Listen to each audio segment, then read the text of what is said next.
जो आज का हमारा टॉपिक है वो है काइनेटिक थ्योरी ऑफ गैसेस, जिसको हम केटीजी भी कहते हैं। तो इसका हम पॉस्टुलेट आज हम पढ़ेंगे, वो डिस्कस करेंगे कि पॉस्टुलेट्स ऑफ केटीजी क्या है। तो आप सबसे पहले देखिए, तो हम गैसेस स्टेट हमने शुरू किया है ये चैप्टर, और आज हम पहला टॉपिक पढ़ेंगे कि केटीजी क्या होता है। तो सबसे पहला पॉस्टुलेट है, ये gas consist of a large number of minute particles called molecule. एक जो गैस होती है वो किस तरीके से बनी होती है? वो बनी होती है जब large number of minute particles से, यानी लार्ज नंबर ऑफ माइन्यूट छोटे छोटे पार्टिकल जब मिलते हैं तो एक गैस को बनाते हैं, और इन्हीं माइन्यूट पार्टिकल्स को हम मॉलिक्यूल कहते हैं। जो ये मॉलिक्यूल्स होते हैं ये बहुत स्मॉल होते हैं, that their actual volume is a negligible fraction of the total volume occupied by gas. यानी ये इतने स्मॉल होते हैं कि हमें पता ही भी नहीं चलेगा कि ये टोटल वॉल्यूम जो एक गैस कवर्ड करते हैं उसमें अगर हम एक मॉलिक्यूल को उठा के देखें तो उसकी एक्चुअल वॉल्यूम का हमें कोई अंदाजा नहीं होगा एक मॉलिक्यूल के, ये इतने स्मॉल होते हैं। तो अब दूसरा पॉस्टुलेट ये है कि जो मॉलिक्यूल्स होते हैं वो स्टेट ऑफ कांस्टेंट मोशन के अंदर होते हैं। जैसे यहाँ पर लिखा भी है कि the molecules are in the state of constant motion, ये मॉलिक्यूल है इन ऑल पॉसिबल डायरेक्शन, हर डायरेक्शन में ये मॉलिक्यूल मोशन करेंगे। और जब ये मोशन करेंगे हर डायरेक्शन में, तो एक हमने एक कंटेनर लिया है, उसके अंदर गैस है, और गैस किस तरीके से बनी है हमने देखा कि वो बहुत सारे नंबर ऑफ माइन्यूट पार्टिकल्स यानी मॉलिक्यूल से बनी है। अब ये मॉलिक्यूल जो है ये कांस्टेंट मोशन करेंगे और सभी डायरेक्शन में करेंगे। तो इससे क्या होगा? इससे ये होगा कि वो रैंडम मैनर में एक दूसरे के साथ कोलाइड करेंगे, यानी कोई फिक्स्ड मैनर नहीं होगा, किसी भी मैनर में वो कोलाइड करेंगे। And the wall of the vessel, और वॉल ऑफ द वेसल के साथ भी ये कोलाइड करेंगे, यानी मॉलिक्यूल आपस में भी कोलाइड करेंगे, और जिस कंटेनर में है ये उस या वेसल में है उसकी वॉल के साथ भी ये कोलाइड करेंगे।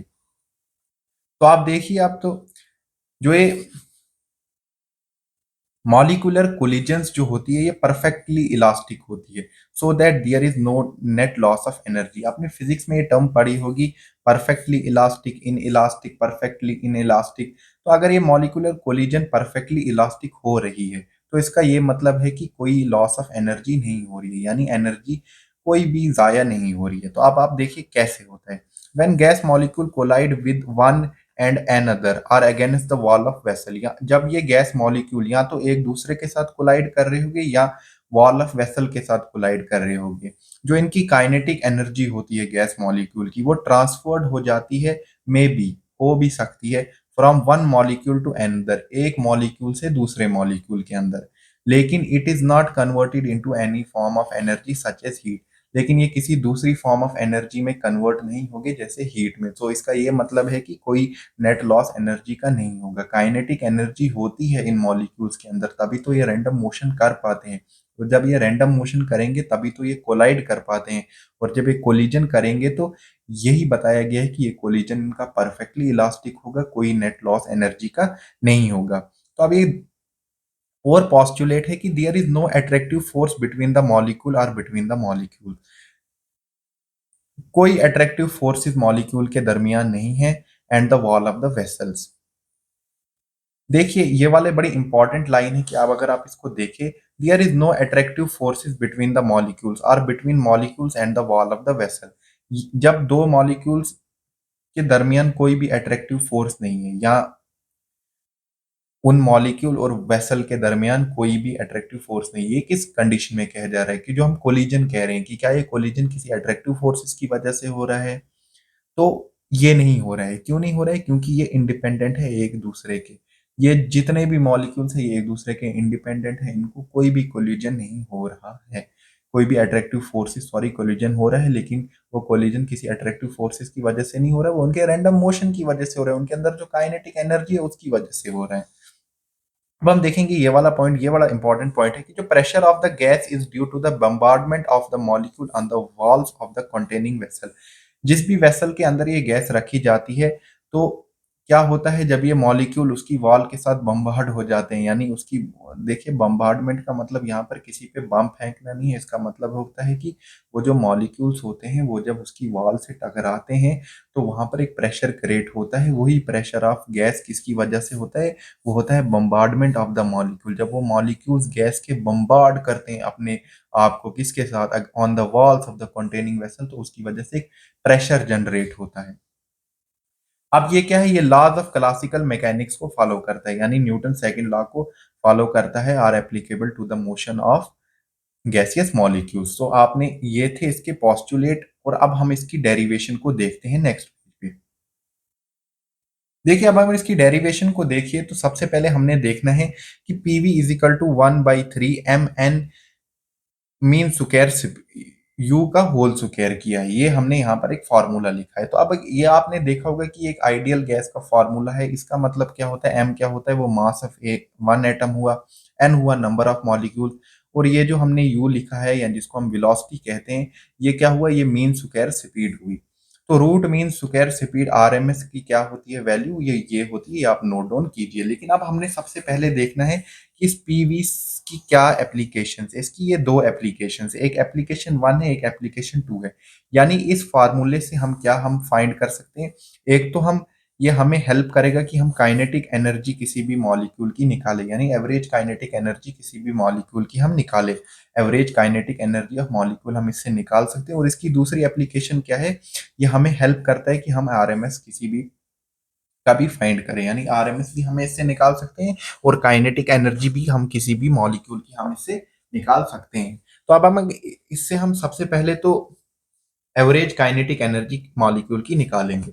तो देखिए आप पीवी इज इक्वल टू 1/3, हमने जो था हमने लिख लिया, जो हमारे पास ये फॉर्मूला था।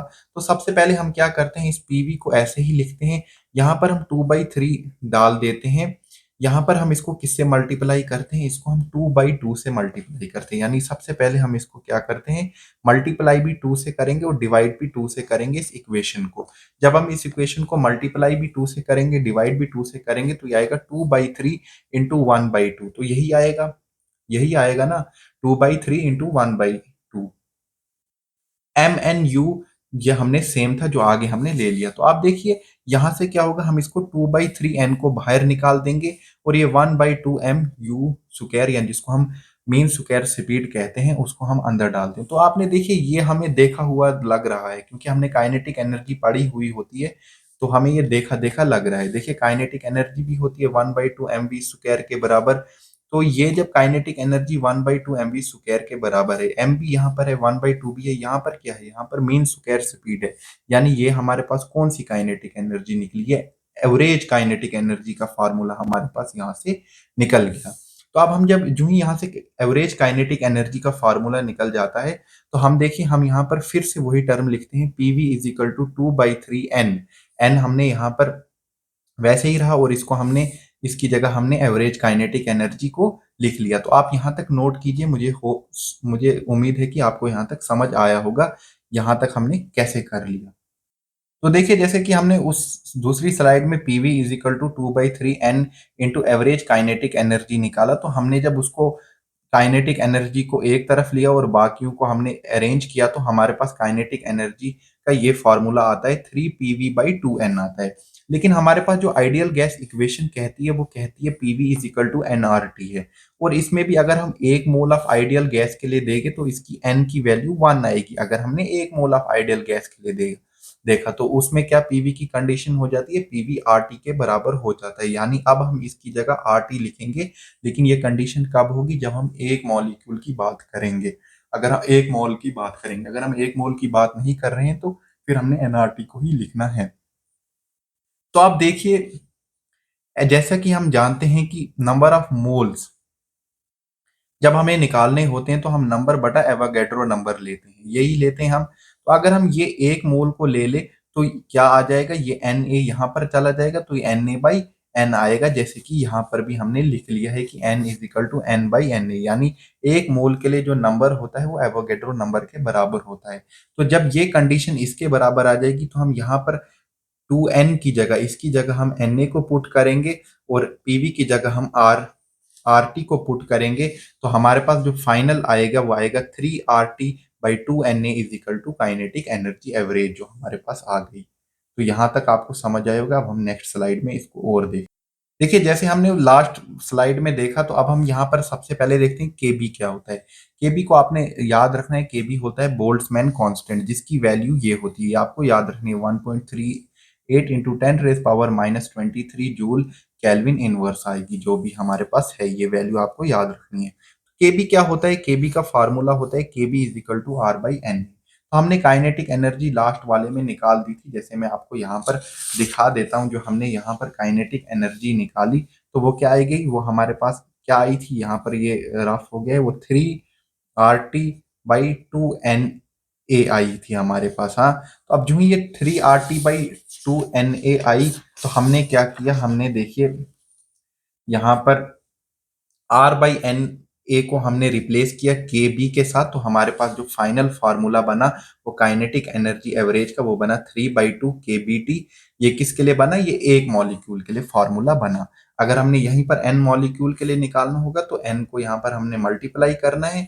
और अगर हमने एक मोल के लिए निकालना है, एक मोल के लिए हमने अभी पढ़ा, पहले पढ़ा कि N equal to N A होता है अगर हम 1 मोल की बात करेंगे। तो उसके लिए क्या निकलेगा, उसके लिए ये फार्मूला एन की जगह एन ए आएगा, 3/2 KBT, और ये 3/2 RT आएगा। ये कैसे आएगा 3/2 RT? देखिए ये ऐसे आएगा क्योंकि केबी आर बाई एन ए के बराबर है। तो जब हम एन ए को इस साइड लेंगे तो केबी इंटू एन ए आर के बराबर आ जाएगा, और केबी इंटू एन ए क्या, आर के बराबर आ जाएगा। तो ये 3/2 RT आएगा। और अगर हम यहीं पर एन मोल के ले ले तो वो 3/2 NRT आएगा, जो कि काइनेटिक एनर्जी एवरेज होगी। और इससे हमारा पर काइनेटिक एनर्जी एवरेज का फॉर्मूला निकलेगा एन मोल के लिए। एन मोल के लिए 3/2 NRT होगा, और एक मोल मॉलिक्यूल के लिए 3/2 RT होगा। तो हमारी पहली एप्लीकेशन यहाँ से कंप्लीट हो गई कि हमने kinetic energy, average kinetic energy एक मॉलिक्यूल की निकाल ली। अब हमारे पास एप्लीकेशन सेकंड है कि हम इससे आरएमएस स्पीड भी निकाल सकते हैं। देखिए आरएमएस स्पीड का फार्मूला ये होता है, जो हम रूट मीन स्क्वायर निकालते हैं उसका फार्मूला ये है हमारे पास। तो हम इसी टर्म को लेते हैं, PV is equal to 1/3m, और मीन स्क्वायर स्पीड लेते हैं यहाँ पर हम इसको इस साइड लाते हैं तो ये 3 PV/m आएगा। और इसके स्क्वायर को हम अंडर रूट में कन्वर्ट करेंगे इसके साथ, तो ये 3 PV/m आएगा। और आप देखिए ये डेंसिटी क्या होता है, डेंसिटी होता है मास बाई वॉल्यूम होता है। तो यहाँ पर मास भी है, वॉल्यूम भी है, लेकिन ये कैसे, अगर ये ऊपर m होता, v नीचे होता, तो ये 3 PD आता, लेकिन यहाँ पर ये उल्टा है तो d यहाँ पर आ जाएगा, p यहाँ पर आएगा, ये 3P/D आएगा। और ये इसका जो फाइनल फार्मूला है। तो आर एम एस की ये तीन वैल्यूज आपको याद रखनी है, 3P/D, 3 RT/m, और 3 PV/m। ये है हमारे पास रूट मीन वेलोसिटी।